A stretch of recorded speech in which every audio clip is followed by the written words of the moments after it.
오늘 종려주의를 맞이해서 오늘 하나님의 말씀의 은혜가 함께하기를 바라고요. 2년 전에 제가 종려주일에 동일한 내용을 다루고 있는 마가복음을 본문으로 해서 예루살렘에 입성하시는 예수님에 대한 장면에 대해서 설교를 한 적이 있습니다. 혹시 기억나실지 모르겠는데요. 그때 설교의 초점은 무엇이냐면 나귀에 있었습니다. 따라해 볼까요? 나귀. 초점이 나귀에 맞춰서 말씀을 전했는데요. 혹시 기억나지 않은 분들이 있으실 것 같아서 복습을 간략하게 해드리면 나귀라는 존재는 여러분 사실 아무도 주목하지 않는 짐승이에요. 그러니까 보통 왕이나 개선장군이 입성할 때 화면에 보시면 이런 것을 탑니다. 하얀 말, 백마라고 하죠. 참 멋있죠. 또 그리고 검은 말, 흑마를 타기도 합니다. 멋지지 않습니까? 그런데 이 사진을 보시고 나귀를 보시면 어떻습니까? 초라합니다. 사실 아무도 이것을 타지 않습니다. 정말 너무 감사한 것은 예수님께서 아무도 주목하지 않는 이 나귀를 택하셨다는 것이 너무 은혜가 되는 거예요. 여러분, 그러면서 제가 우리는 나귀와 또 같은 존재다라고 말씀을 드렸어요. 예수님이 항상 하시던 일을 보시면 제자들을 부르실 때 제자들을 선택하실 때도 똑똑하고 엘리트 같은 사람들을 선택하지 않으시고 고기 잡던 어부들을 택하시죠. 또 매국노라고 손가락질 당하던 세리를 택하십니다. 나라를 선택하셔도 거대한 나라가 아니라 아주 작은 나라 이스라엘 선택하십니다. 여러분, 그런데 사람이 주목하지 않는 이 나귀, 이와 같은 존재를 하나님께서는 주목하고 계시고 우리 주님께서는 주목하고 계신다는 것이 너무 감사하지 않습니까? 그러니까 인생에서 가장 값진 초대는 무엇입니까? 하나님께서 나귀와도 같은 우리를 향하여 내가 너를 사용하고 싶구나 라고 말씀하시는 하나님의 초대가 너무나도 값지고 귀합니다. 제가 두 번째 말씀드린 건 이것입니다. 나귀가 쓰임받기 전에 해결받아야 될 문제가 하나 있는데요. 성경에 따르면 분명히 나귀가 매여 있다, 묶여 있다라고 말씀하죠. 그래서 주님께서 말씀하시기를 풀어서 그 나귀를 데려와라 라고 하십니다. 하나님께서 나귀를 쓰기 위해서 먼저 해야 할 것은 묶인 것으로부터 자유함을 얻어야 합니다. 마찬가지입니다. 여러분, 사람도 자세히 보면 무언가에 다 묶여 있습니다. 매여 있습니다. 어떤 사람은 잘못된 습관에 묶여 있고요. 어떤 사람은 잘못된 생각에 묶여 있고 어떤 사람은 잘못된 관계에 묶여 있고 매여 있습니다. 여러분, 우리가 예수의 이름으로 자유함을 얻게 되기를 주님의 이름으로 간절히 축원합니다. 주님을 만나면 주님이 우리를 풀어주십니다. 세 번째는 제가 이것을 말씀드렸어요. 성경의 나귀는 아무도 태워보지 않은 짐승입니다. 한 번도 자기 등 위에 사람을 태워본 적이 없어요. 그러니까 나귀 입장에서 생각해 보면 여러분, 사람이 자기 등에 올라타는 것이 편할까요? 불편할까요? 불편하죠. 야생의 습성을 가지고 있기 때문입니다. 그걸 견뎌내지 못하면 발버둥을 칠 것입니다. 야성적인 본능이 나올 것입니다. 여러분, 그렇다고 이 나귀가 자기의 습성대로, 본성대로 등에 타고 계신 예수님을 견뎌내지 못한다면 어떻게 될까요? 이 나귀는 쓰임받을 수 없다라는 거예요. 여러분, 우리도 마찬가지입니다. 우리가 예수님 앞에 쓰임받을 때 이 부분이 참 중요해요. 여러분, 우리는 모두 성질이 있습니다. 본성이 있습니다. 근데 저는 바라기는 여러분, 권면을 드립니다. 여러분, 성질대로 예수 믿지 마시기 바랍니다. 성질대로 신앙생활 하시는 분들이 계셔요. 그러면 안 됩니다. 마치 불쑥불쑥 내 안에 혈기가 올라와서 그렇다 할지라도 내 등에 계신 예수님을 우리가 그때마다 생각하기를 원합니다. 또 하나, 예수님이 우리 등에 올라타셨다고 해서 끝나는 것일까요? 아니에요. 중요한 것이 있죠. 예수님이 가는 방향으로 나귀가 함께 가는 것이 중요합니다. 등에 태웠지만 나귀가 만약에 가고 싶은 대로 가면 어떻게 될까요? 곤란하죠. 등에 태우는 것이 중요한 것이 아니라 따라합시다. 예수님이 가기를 원하는 대로. 여러분, 예수님이 가기를 원하시는 방향으로 우리가 발맞추어 나가는 것이 중요하죠.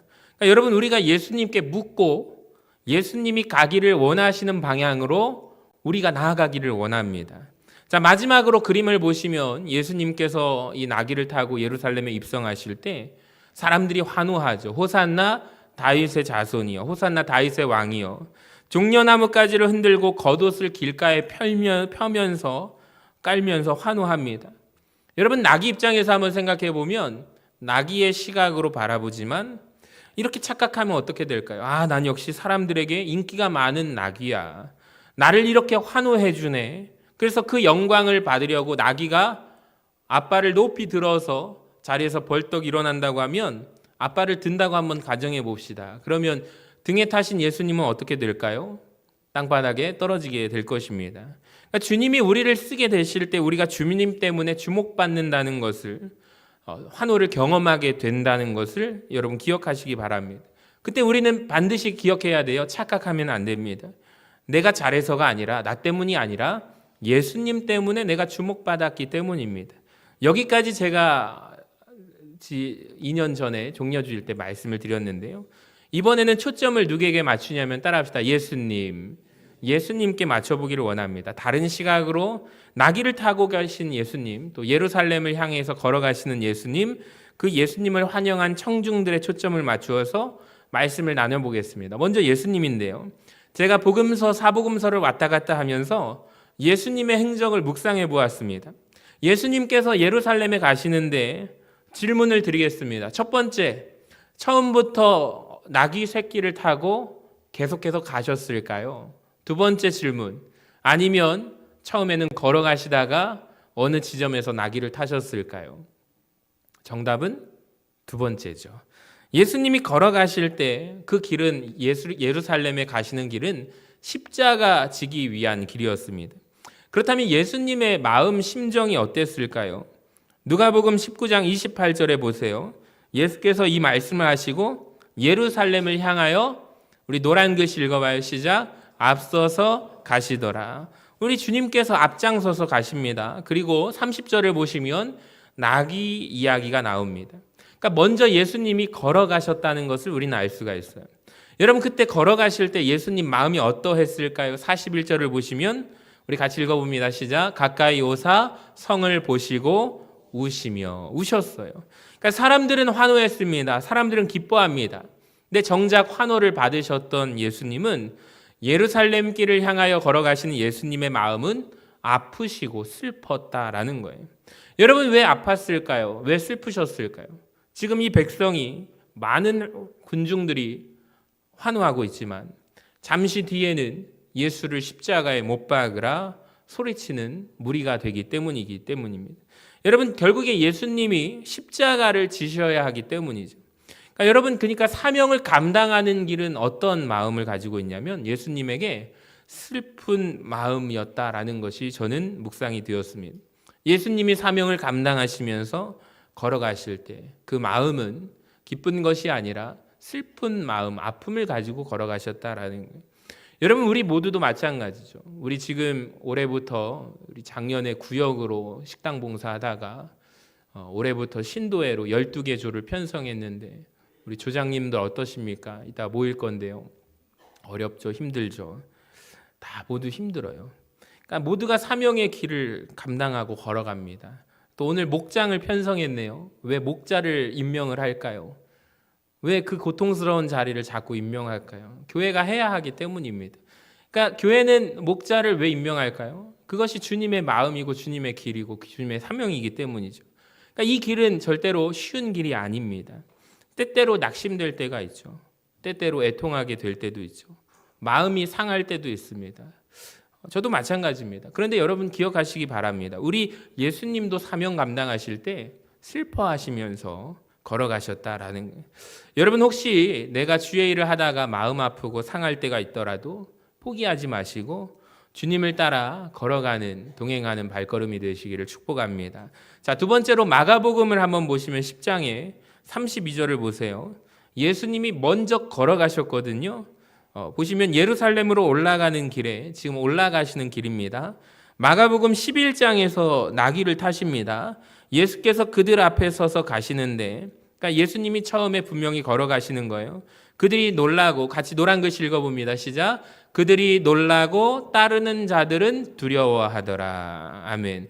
여러분 잘 보시면 이 말씀을 통해서 예수님이 지금 사명을 감당하기 위해 덤덤하게 걸어가고 계시는데, 터벅터벅 걸어가시는데, 여러분 뒤따라가는 제자들이 바라볼 때 놀라고 따르는 자들은 두려워했대요. 그러니까 사명을 감당하기 위해 걸어가는 주님의 뒷모습은 위엄이 있고 놀라운 영광이 있었던 것 같습니다. 그 뒷모습을 보고 제자들이 놀랐습니다. 제가 이 말씀을 묵상하는데 참 은혜가 됩니다. 여러분, 우리는 앞모습에 많이 치장하죠. 신경을 많이 씁니다. 여러분도 그렇지 않으십니까? 화장을 하고 이것저것 많이 신경을 씁니다. 제가 가끔 아이들과 미용실에 가서 이발을 하러 가면 막내는 정말 말을 잘 들어요. 그래서 제가 막내한테 머리가 이렇게 짧고 시원하게 이마가 보여야 인물이 훤해. 아빠 말대로 해가지고 머리를 앞으로 싹 치면 어때? 그러면은 아빠 그렇게 할게 하면서 탁 앉아가지고 자신 있게 앞머리 같은 거 신경 쓰지 않고 시원하게 짧게 밀어버립니다. 요즘에 저랑 많이 싸우는 아이들이 있는데 첫째하고 둘째인데요. 앞머리에 그렇게 목숨을 걸어요. 그러니까 눈썹 저는 위로 잘라야 된다. 그래서 신경절을 벌이고 얘네들은 눈썹 아래를 가려야 된다라고 하는 거예요. 그래서 그렇게 결국에 제가 져가지고 돌아오면은 그 한 달 동안 눈을 찌르고 머리를 털어가면서 그 모습을 제가 보는데 너무 괴로운 거예요. 그러면서 어떻게 하지? 그래서 아빠는 너의 이마가 환하게 드러났으면 좋겠다. 열심히 막 거울을 보고 꾸미는데 이해가 안 돼가지고 이해가 안 된다 하면서 이제 신경전을 부리는데 얼마 전에 어머니가 그런 얘기를 하더라고요. 어머니, 얘네들이 왜 그런지 모르겠어요. 그랬더니 너도 그때는 그랬다 그러시더라고요. 그래서 그렇군요. 어쩔 수 없는 거군요. 앞머리카락이 생명이다라고 하는 두 명의 아이들과 지내고 있습니다. 여러분, 우리는 앞모습에 참 많이 신경을 쓰죠. 내 새삼 궁금해집니다. 말씀을 묵상하면서 내 뒷모습은 어떨까라는 생각이 들었어요. 여러분, 우리 예수님은 놀랍게도 앞모습뿐만 아니라 뒷모습도 감동과 위엄이 있습니다. 그러니까 리더라는 사람은 어떤 사람이냐면 따라합시다. 앞서가는 자. 그리고 다시 말하면 리더는 어떤 사람이냐면 자기 뒷모습을 남에게 보여주는 사람이에요. 그러니까 앞모습은 화려하고 번지르르한데 뒷모습이 구리고 추한 지도자들이 참 많습니다. 그러니까 앞모습을 보면 저 사람이 분명히 그러지 않을 것 같았는데 뒷모습을 보면 실망하고 낙심하게 되죠. 여러분, 근데 우리 예수님을 한번 보세요. 예수님은 앞모습뿐만 아니라 뒷모습이 놀라우셨습니다. 우리가 예수님을 닮아가기를 바랍니다. 근데 예수님의 앞모습뿐만 아니라 우리가 뒷모습도 닮아가는 은혜가 있기를 원합니다. 그러니까 앞모습은 치장할 수 있지만 뒷모습은 그게 안 되는 것 같아요. 뒷모습은 내 삶의 모습을 그대로 반영하기 때문입니다. 여러분, 오늘 말씀을 통해서 우리 뒷모습을 점검할 수 있기를 바랍니다. 자, 이렇게 걸어가시다가 주님이 나귀를 타시는데요. 왜 예수님이 걸어가시다가 나귀를 갑자기 타셨을까요? 요한복음 12장 14절을 우리 같이 한번 읽어봐요. 시작. 예수는 한 어린 나귀를 보고 타시니 이는 기록된 바 시온에 따라 두려워하지 말라. 보라, 너의 왕이 나귀 새끼를 타고 오신다 함과 같더라. 아멘. 여러분, 이 예언의 말씀, 기록된 말씀은 스가랴서 9장 9절 말씀입니다. 그러니까 구약에 이미 이렇게 예언이 되어 있기 때문에 예언을 이루시고자 주님이 타셨다라는 거예요. 그러니까 예수님의 행동을 우리가 알 수가 있습니다. 공생의 사역 가운데 예수님의 모든 사역과 행동이 그랬습니다. 성전을 청소하신 정화 사건과 성전이 오염돼서 화가 나서 혈기를 부리며 순간적으로 뒤엎으신 게 아니라 이미 말라기서에 예언되어 있는 내용이죠. 시편 말씀에도 주의 전을 사모하는 열심히 나를 삼키리라 하는 말씀을 이루고자 하십니다. 그리고 예수님이 십자가상에서도 내가 목마르다라고 하십니다. 그러니까 목말라서 그런 말을 하신 게 아니라 더 중요한 이유가 있죠. 요한복음 19장 28절에 보면 그 후에 예수께서 모든 일이 이미 이루어진 줄 아시고 성경을 응하게 하려 하사 이르시되 내가 목마르다. 예수님은요, 내가 목마르게 될 거라고 하나님의 아들이 십자가에 달리실 때 예언되어 있기 때문에 그 예언을 응하게 하시고자 하신 말씀이다라는 30절에 보시면 예수께서 신포도주를 받으신 후에 이르시되 다 이루었다라고 하십니다. 그러니까 이 땅에 예수님이 오신 목적만 이루는 게 아니라 예수 그리스도에 대한 모든 예언이 다 성취되었다라는 것, 그것이 다 이루었다라는 거죠. 그러니까 예수님의 삶의 원동력을 알 수가 있네요. 무엇이냐면 예수님이 항상 점검하시는 것은 따라합시다. 하나님의 말씀. 하나님의 말씀입니다. 하나님의 말씀이 이루어지게 하시려고 이러한 행동을 하셨다라는 거예요. 여러분, 우리가 정말 주님을 닮기를 원합니다. 내 삶의 어떤 행동에 어떤 이유에 누군가가 나를 바라볼 때 하나님 말씀을 이루고자 노력하는 마음의 중심과 태도가 있기를 바랍니다. 그러니까 내가 이 일을 하는 것은 하나님의 말씀을 이루고자 함이지, 성도의 사명은 마땅히 하나님의 말씀에 기록되었을 때 이렇게 하는 것이 성도의 사명이지, 내가 하는 행동들이 성경의 말씀을 이루고자 함이지 우리가 간절히 소망합니다. 하필이면 그런데 왜 예수님이 나귀를 타셔야만 했을까요? 이런 예언이 왜 있을까요? 스가랴서 9장 9절을 보시면 한번 보세요. 시온에 따라 크게 기뻐할지어다. 예루살렘에 따라 즐거이 부를지어다. 보라, 내 왕이 내게 임하시나니 그는 공의로우시며 구원을 베푸시며, 그 다음에 같이 읽어봅니다. 시작. 겸손하여서 나귀를 타시나니. 여러분, 겸손하여서. 그러니까 그분의 겸손하신 성품 때문에 나귀를 타십니다. 여러분, 사람은요, 자기의 성품을 벗어나는 일은 할 수가 없는 것이 사람입니다. 혹시 여기에 결혼 안 한 미혼 청년들 잘 들으시기 바랍니다.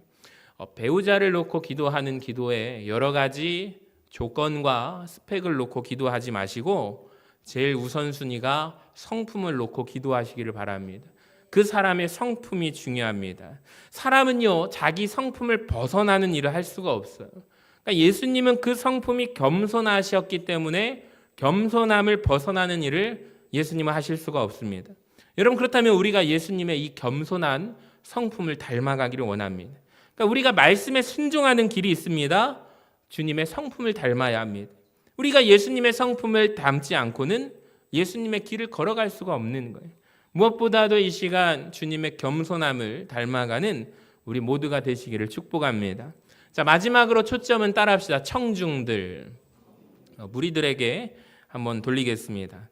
여러분, 이날 예수님이 예루살렘에 입성하실 때 많은 사람들이 환호하고 예수님을 환영했죠.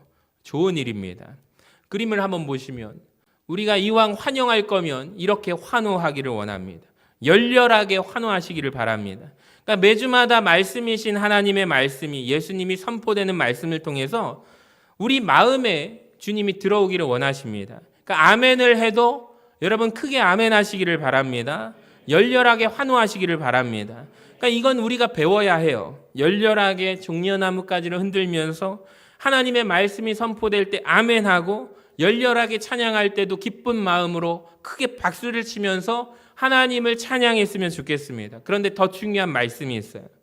여러분 아시다시피 이렇게 열렬하게 환호했던 무리들이 잠시 뒤에, 며칠 뒤에는 어떤 모습으로 바뀌어요?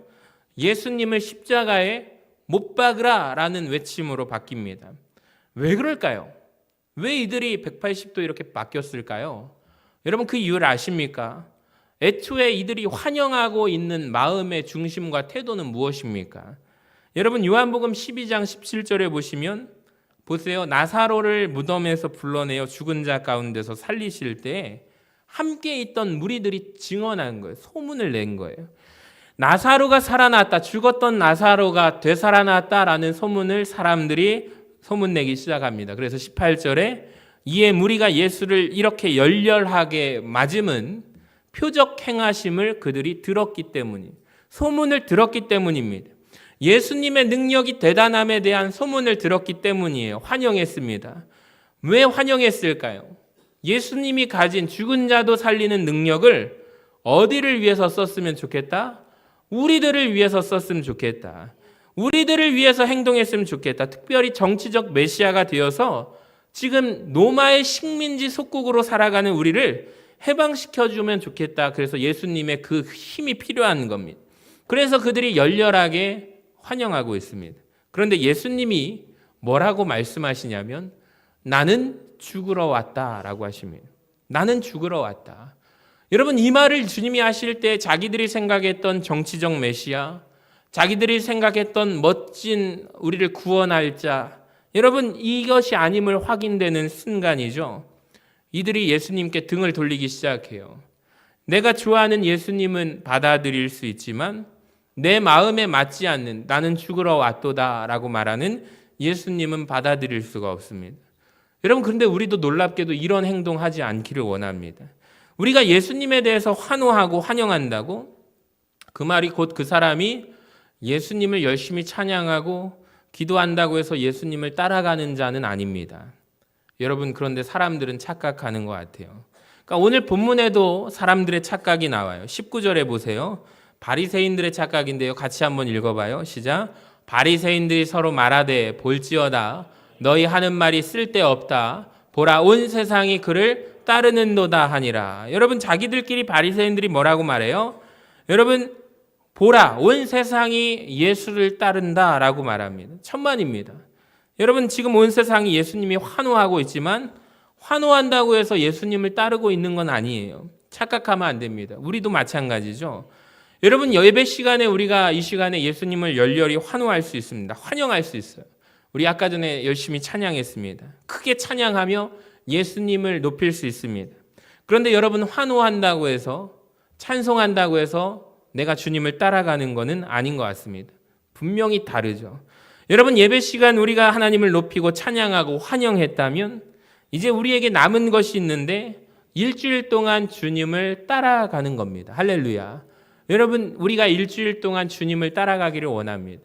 정말 놀라운 게 있어요. 제가 목회를 하면서 고난주간에 우리를 위하여 피 흘리신 주님께서는 십자가를 지고 가시는데 믿음의 사람들이 저부터도 그랬어요. 제가 전도사를 하면서 교정을 받고 느꼈던 게 정말로 목사님들이 이 기간에 혹시라도 놀러 갔다가 성도를 마주하면 목사님이 고난주간에 꽃구경 다니시면 성도들이 어떻게 생각할까? 시험 들지 않을까? 그래서 저희 집도 항상 고난주간은 어디 다니지 않습니다. 교회를 열심히 지키고 있습니다. 여러분, 그것이 여러분에게 덕이 되었으면 좋겠습니다. 근데 그것이 목회자에게만 요청하지 마시기 바랍니다. 여러분도 같이 따라오셔야 합니다. 해마다 고난주간 기도로 모입시다. 정말로 우리가 사신절 40일 날 예전에 기도했던 때가 있지만 어느 순간 그것은 추억으로 저 어느 한켠에 박물관에 전시한 상태로 내가 그때는 40일간 한 번도 안 빠졌었지. 개근을 해서 개근상을 받았는데 우리 집에 그 선물을 모시고 있어. 여러분, 이렇게 말씀하는 가이드의 역할을 하십니까? 그렇다면 여러분은 박물관 교회의 가이드가 되신 것입니다. 직분이라는 것은 하나의 계급이 되었고 여러분, 하나님의 일은 나는 계속해서 여전히 열정이 식어버린 박물관 교회의 어느 한 가이드의 이야기였을 것입니다. 근데 저는 요청합니다. 여러분, 2024년 고난주간에 내일부터 시작되는 저녁 기도에 꼭 참여하시기를 바랍니다. 부득이한 사정으로 못 오시는 분들은 유튜브 온라인 예배라도 드리시기를 바랍니다. 말씀을 들으셔야 합니다. 주일학교는 오늘 예배 메시지가 바닥에다 무슨 검은 스티커를 붙이고 앞에 빨간 십자가를 해가지고 초를 켜길래 물어봤어요. 그랬더니 벌써 예수님이 오늘 십자가에 못 박혀 죽으셨습니다. 왜 그럴까? 그랬더니 다음 주에는 부활절이잖아요. 애들이 새벽을 나오겠습니까? 그런데 애들이 저녁에 금요일 날, 목요일 날 특송을 작년부터 제가 그랬더니 목사님은 자꾸 애들이랑 학생들이랑 무대를 세워가지고 우리 선생님들이 받아들일 때 일로 생각할까 봐 올해는 선생님들만 시켰습니다. 1년 쉬시고 내년은 애들하고 같이 함께 기도에 참여하시기를 바랍니다. 그래서 우리가 주님 가신 그 길, 우리 주제가 뭐죠? 따라합시다. 십자가를 따라서. 십자가의 길을 따라서 우리가 걸어가는 우리 모든 사명자들 되시기를 간절히 소망합니다. 그 길 우리가 한 주간 따라가시기를 바랍니다. 오늘 아멘으로 받았기 때문에 여러분, 어려운 것은 따라가는 거예요. 여러분, 환호하고 예배하는 것이 쉽습니다. 어려운 것은 따라가는 것입니다. 오늘 영접함으로 따라가는 우리 모든 성도님들 되시기를 간절히 소망합니다.